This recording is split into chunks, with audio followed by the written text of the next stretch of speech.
This is a screencast on learning to judge a text by making conclusions and assumptions.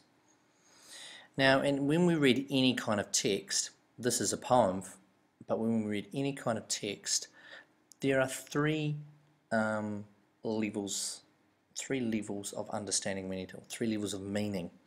There's the literal meaning, which is this one here, which means the literal meaning, which is we find evidence in the text. So it's essentially what it says in the text.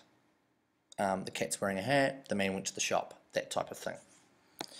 Then further down, we have the inferential meaning, where you have to read between the lines to infer what the writer has implied. So to infer, we make conclusions and assumptions based on reading between the lines.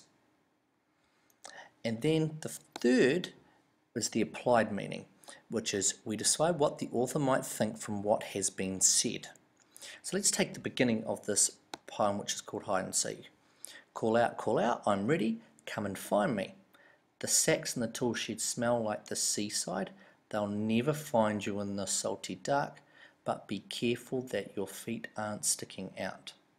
Now from that information, those 4 lines, we can actually just unpack what that means. So the literal meaning is the person's calling out ready, and the sacks and the tool shed smell like the seaside.